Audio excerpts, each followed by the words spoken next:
Hey everybody, we're back here in Inside the Ropes, and I'm joined by one of the most gorgeous people in all of pro wrestling. She's even told me to F myself in the past on a wrestling show, which is a very weird time in my life.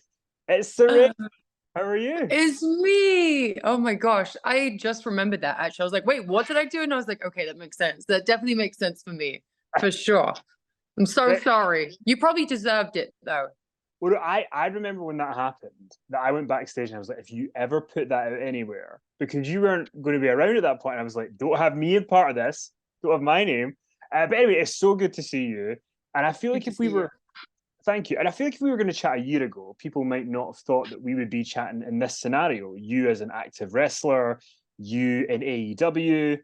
Can you just kind of fill people in, like the journey, leaving WWE, going to AEW, getting back in the ring? Like, what was that process like for you? I never thought ever that, I mean, I was told I was never going to wrestle again. I was told that. So I kind of had that in my head, but you know how every wrestler, like, you can never tell them no when it comes to wrestling.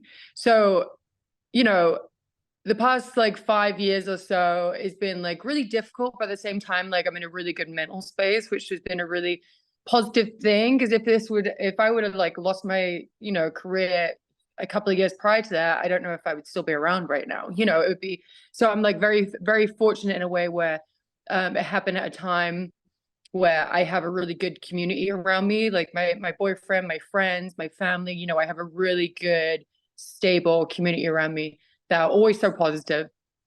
But yeah, so I was sitting on my ass for a couple of years, which was the most frustrating thing ever. I wanted to do media, I wanted to get out there and do stuff, but I couldn't. And plus there was a pandemic, so they really didn't have that much use for me, since I wasn't wrestling. They were like, what are you gonna do? But we could always do Zooms, all this kind of fun stuff. Anyway, after a while, I got the call from John Laurinaitis, and he was just like, we're not going to renew your contract. And I was like, that's totally fine. I don't wrestle anymore. Like, I don't know what use I would have, and that's perfectly fine. And we left on really good terms, which I appreciate from Vince and Johnny. And then, a month down the line, Vince and Johnny took a little hiatus, and then Triple H came in and kind of took over, and he had no idea that I was even they didn't renew my contract. He had no idea. He just called me and was just like, so what was the deal? Did you just want to leave? And I was just like, and at the time I was just like, well, it wasn't that. It was just, I wasn't of use, I guess, anymore. And that was on their side. So sorry, my Paulie's going nuts right now. He's been quiet all morning, but as soon as I get on a Zoom call, he wants to be like, get your ass down here.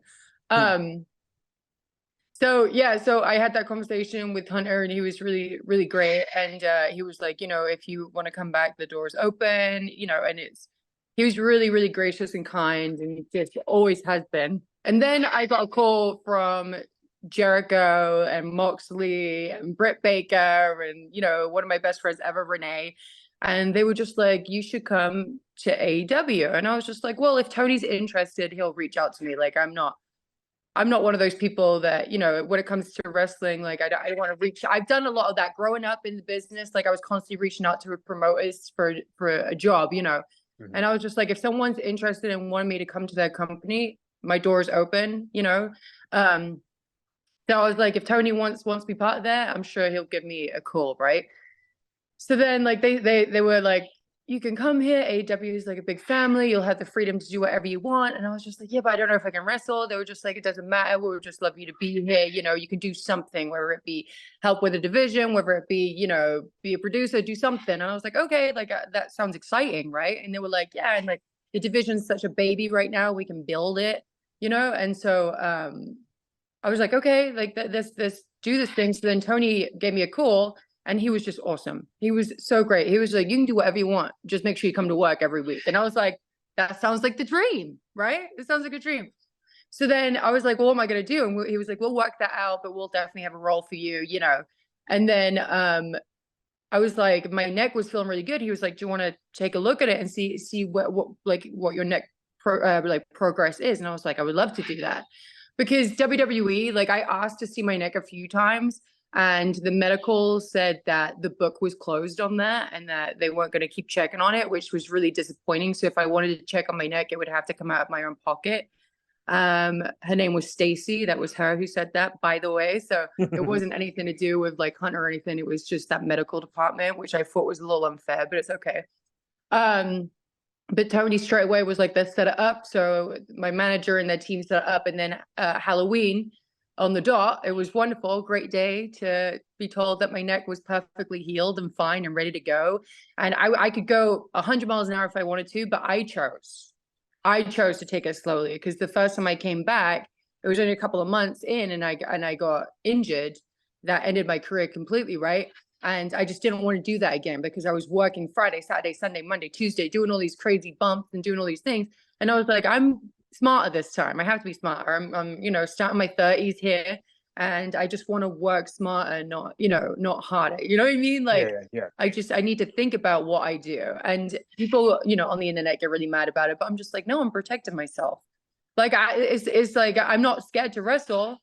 I'm just thinking about the longevity of it. I don't have a long time in this business left, and I want to make the most of what I'm able to do and what I want to do.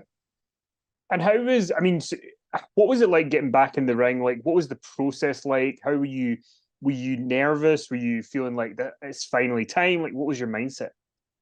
So this was the most nervous I've ever been in my wrestling career. Isn't that so wild to think about? It's probably because, again, coming back from a career-ending injury, I had a lot of mentally, it was really difficult on me. And I was just extremely nervous. And I was in this new world of AEW, and I didn't have the confidence. I didn't think I was what I used to be. So I had a lot of self-doubt about myself. And then on top of that, doing a really promo on my part, my first one, I just felt like, I was like, did I make a mistake? Like, what's the deal? Did I make a mistake? And it actually just messed with me a lot. And so, I didn't have my full confidence when I wrestled the first time. Now I feel like I completely have my confidence back. Like, no one can hold me back now. Like, the girls have to hold me back. I'm like, we can do this. And they're just like, we'll take this slowly. Like, we don't have to do anything crazy, So they have to like tell me to calm down, or like, we're not going to give this to you. I don't I'm fine. I can take it, But yeah, so the girls, I'm surrounded by a wonderful group of girls that want the best for me too, which is really, really sweet. It did feel like when you came back, it was this big moment that you're coming back, everybody's really excited.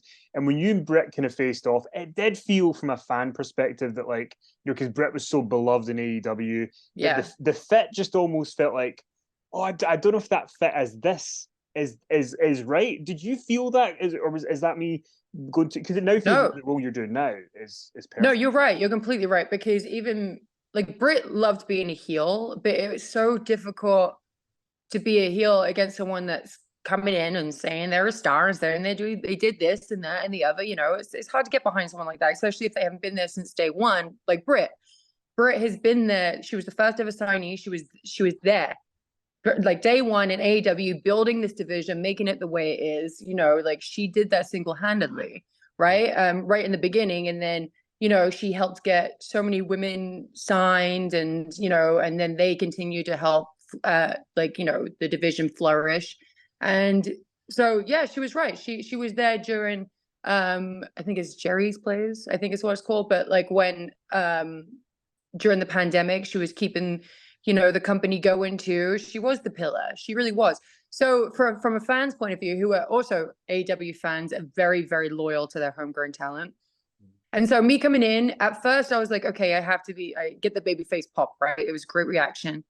But after that, I'm like, I need to be a heel. Like I need to. Like I get it. People are happy that I'm back in the ring, but that was just the first week. After that, they're just like, now we're gonna say because this is Britt's house, and you're coming in and trying to take over, which I completely understand.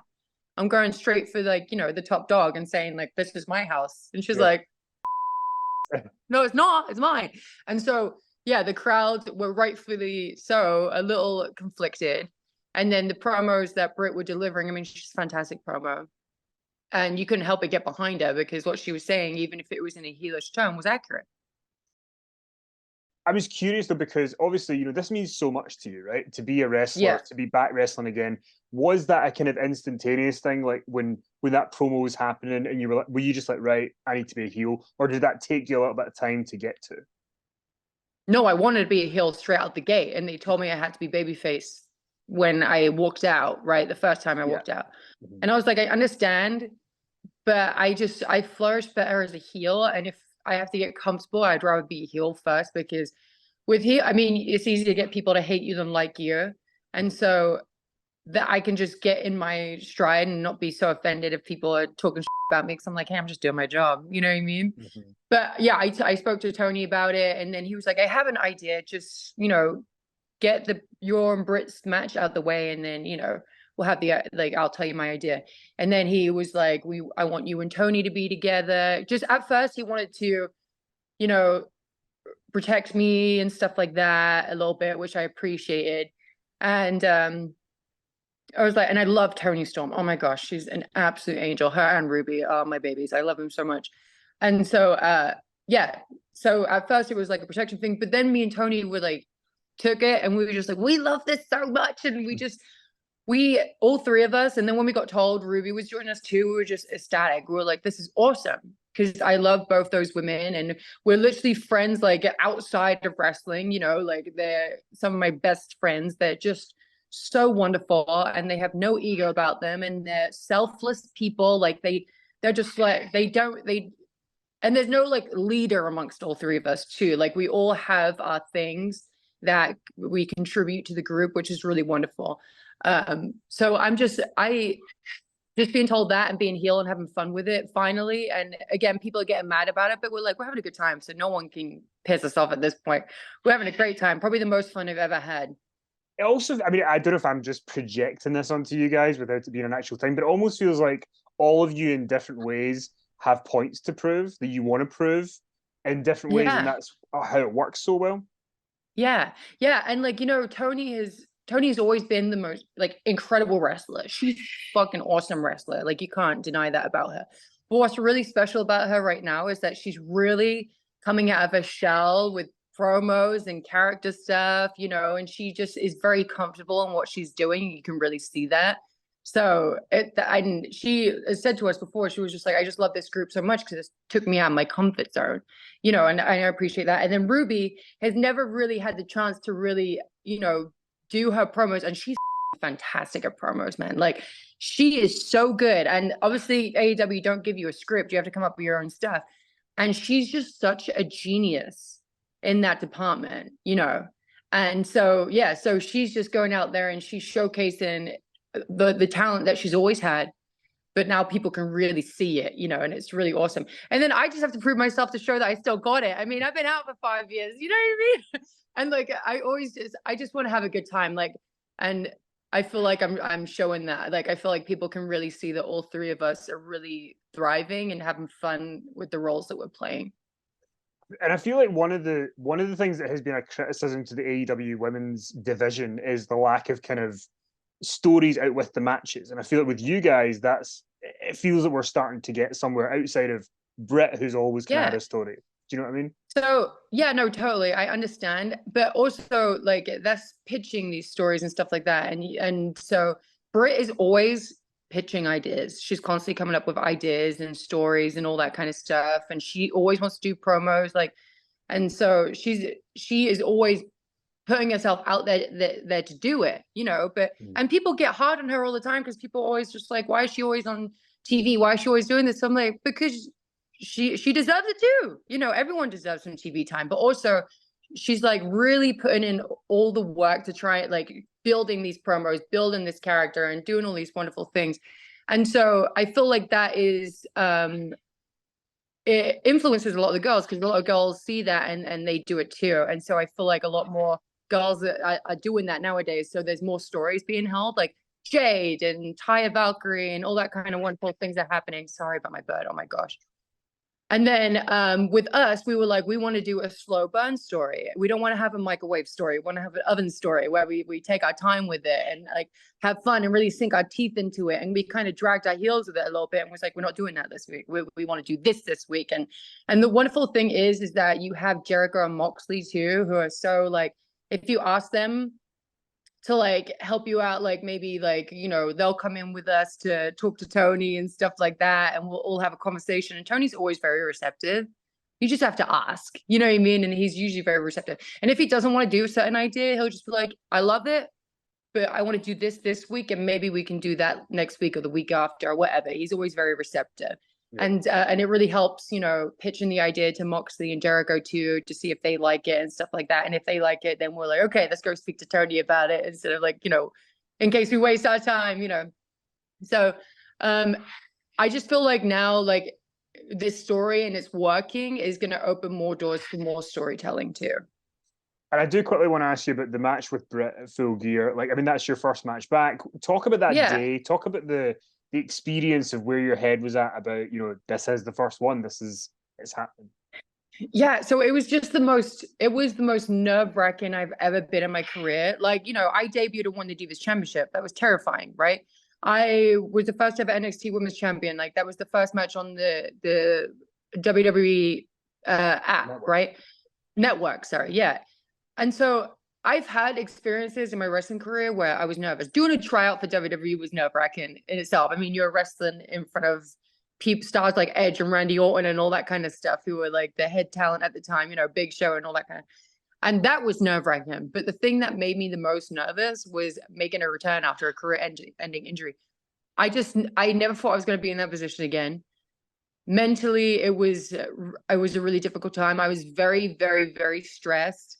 And then I wrestled with, it's really ironic because I was wrestling a dentist, but I had my wisdom teeth got really badly impacted. And so the day, like, I was in pain all that week, but the next day after I wrestled, my face had swollen up, and then I got on a plane and I had thrown up on the plane because of this infection as well.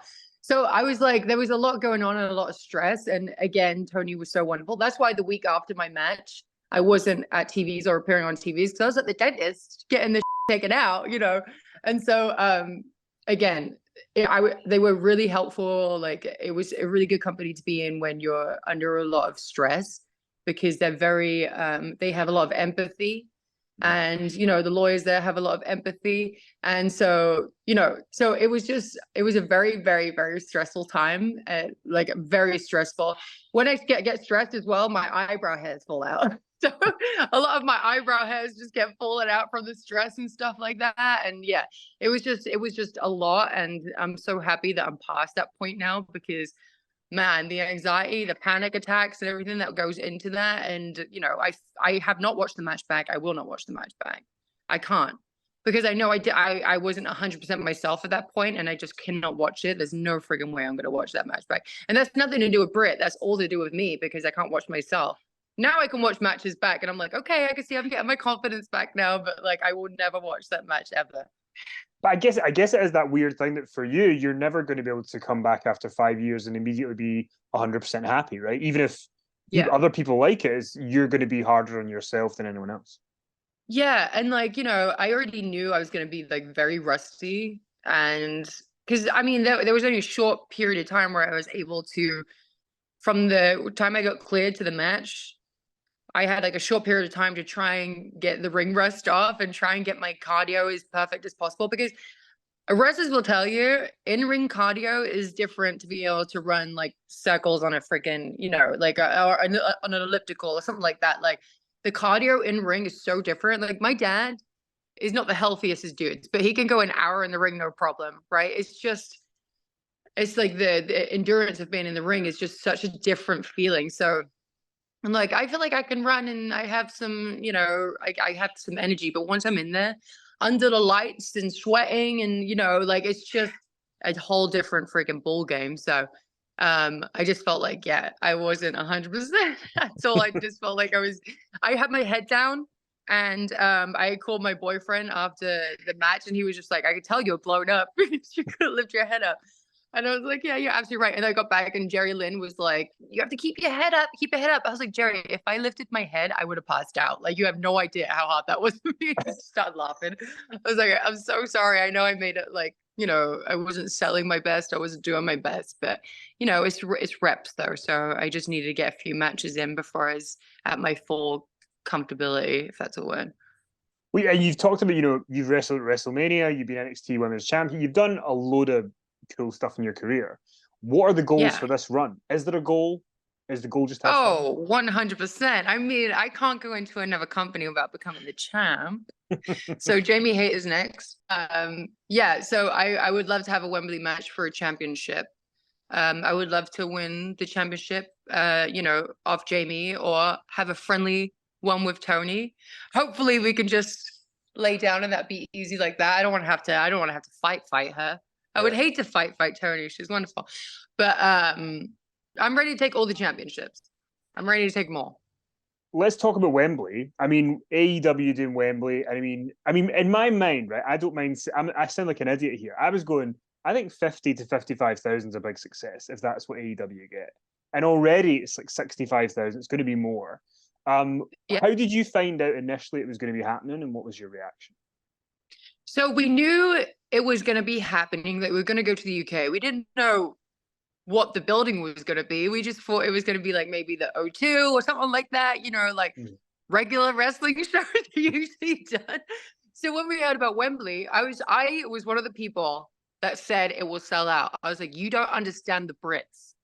I was just like, they're very passionate. They love a good time. Even if they don't like wrestling, they'll turn up because they love like a good atmosphere. They love a good time. And then also I was like, and then a stone throw away is Europe. It's right around the corner, like literally just a flight or the tunnel away, and you're in like France or whatever. Like the surrounding countries are so close, and the flights are so cheap. They have Ryanair over in Europe, everyone that's listening, which is one of the cheapest airlines you can get. And then, people from America will probably fly over, because I always say, like, this is AEW's WrestleMania. Like, it's a 90,000 seat stadium, and we've already done like what, over 70 pretty much, right? And that's without announcing one match. And I kept saying that, and people thought there's no way they're gonna cut the stadium in half. They're gonna like sell half the tickets. They're gonna do this. They're gonna do that. But people underestimate AEW so much, and that's what makes the company so special. Is it's classed as an underdog all the time. They never thought they would sell out an arena, and look at them doing it nearly every week, right? So I'm just like, don't underestimate an underdog, because they always come out on top. And people have to really like start paying attention more to AEW. I get there is tribalism and they're going to be hardcore team WWE, but they shouldn't even be that. They should just be happy that there's another platform for wrestlers that can earn a living and do what they love and be on TV. And, and if God forbid anyone gets fired from WWE, they have a home somewhere else too. Like, you don't have to dread anything anymore. And I just think it's a very special time in wrestling. And the fact that, again, we have so many different platforms now where you can wrestle. And I just feel so fortunate to be a part of AEW and making history, and just, doing our first ever stadium show, the first time in the UK. And it's like, go big or go home. And we definitely went big, and it's a success. And that's really awesome. And it's in front of my home country with my home countrymen. And it's such a special moment. And I actually haven't wrestled in the UK in like 7-8 years or something like that. So it's like definitely a big homecoming for me, selfishly, and I'm just so excited to be a part of it. Like, it's awesome. And the people that haven't wrestled in front of a UK crowd before, they're going to be like shocked, because I was like, they'll be cheering and screaming the whole entire time. You get a couple of Fosters down their neck, they'll be going off, right? They'll be screaming, shouting, like booing the good guys, booing the bad guys, cheering the good guys, just having a great time. Like, everyone is, and they'll be chanting all these different things. They'll be singing all the theme tunes. Like, Brits just know how to have a good time. So I'm really excited. I'm just got two last questions for you for this. So Brian Danielson obviously is in AEW, and he didn't go through the same thing as you, but he went through a process of retirement and then coming out of it. Have you been able to kind of like bond with him, get advice from him, with him being in AEW? Yeah, so I haven't really talked about injury, because I've spoken about my injury for years and years and years now. So I don't like. I spoke to Edge a little bit because he had like a similar injury as me when I first came back, and then with Brian, it's just like he's just your friend backstage. He's awesome. Like, we have conversations. It's not about the injuries or anything. We just talk about life, and his babies and Brie, and just the wrestling side of things. Just so, like, it kind of, you feel like you're kind of beating a dead horse with constantly just like, hey, how about those career-ending injuries to each other? Like you're just like, whatever, we're thriving. We don't have to keep talking about it, and that's awesome. But I do find him really inspiring, very inspiring. Him, Edge, Stone Cold. You have Christian, as well, and he's in AEW. So it's just I'm in a good club when it comes to career-ending injuries, and everyone has made that comeback, and it's like never say never, and it's just it's really, really, really cool. Although I feel like the guys got a better reception than I did after a while. People are a little tough on me. I don't know if it's because I don't listen. I'm not saying it's because I'm a female or anything like that, but it kind of feels like misogyny in a way. And I'm not even a feminist like that. I'm just like, what's the deal? Is it because I'm a female? Like, what is the problem here? So yeah, it was a little difficult at times to deal with that, but now I don't let it bother me. On social media, I know things are sometimes really tough, and you've obviously had to deal with a lot of tough stuff. How do you navigate it? Do you kind of just go on it when you feel up to it, and not when you're not? I delete it off my phone. I just like I need like I'll re-download it around show day because I'll like tweet about the show or whatever. But I'm one of those people that if you punch up, I'm gonna punch down. So if you attack me for no reason, I'm gonna attack you back on social media. I don't care. I'm not the bigger person. I will not be the bigger person. So I just I just never understand why people go out their way to be mean to somebody.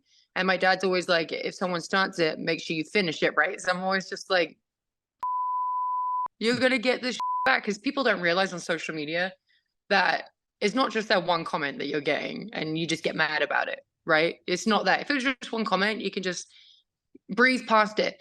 But it's multiple people, multiple days, every single day. Like there's multiple people, hundreds, sometimes even thousands, depending on if a dirt sheet is talk some about you or whatever.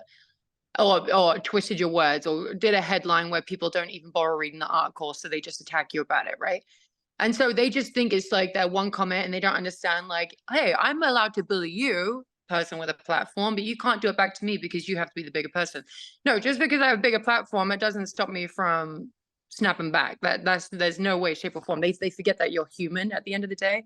And so, after tolerating all this day, sometimes you just snap and you're just like, no, you're going to feel what I feel. It's one day, you're going to feel how it feels to be me for a second, right? And so my fans, they get defensive, obviously, they defend me in a way, and I'm just like, no, that person deserves that because they went out of their way to talk to me. You deserve it. This one day you're going to get hounded. That's because you're and you should not write to me like that. So instead of getting wrapped up in that stuff, I just delete it off my phone until I get back on, and then I go on a little tangent, and then I delete it again. It's a good system. Well, the last thing I was going to ask you was, you're on AEW All Access, and before you've been on Total Divas, you've been on Tough Enough. Why is it that wrestling reality shows it gravitates you into them? Like you know how to do them, you're good at them. Why do you think that is? I don't know. I didn't even want to be on Access. Honestly, I like after doing Total Divas, I feel like I've matured a lot, and I'm kind of embarrassed about how I was on Total Divas. So I was young and drinking and all that kind of stuff. And so I wasn't really wanting to be on the show that much. And I was doing it for Britt and our storyline at the time, and like it was my comeback thing, and I wanted to do that with her. But usually reality shows, I don't trust them 100%. And, with Total Divas, they would spin things and make it look like something it wasn't. And I don't have a lot of trust in them. If I was to do, I want to do my own reality show. And I had 7 or 8 different production companies all reach out to me to want to do this reality show with me and my boyfriend and stuff like that. And, unfortunately, we couldn't do it currently because, I'm just not in the right mindset to deal with a reality show. But if I had to, I would have to have creative control completely of anything to do with me on the show.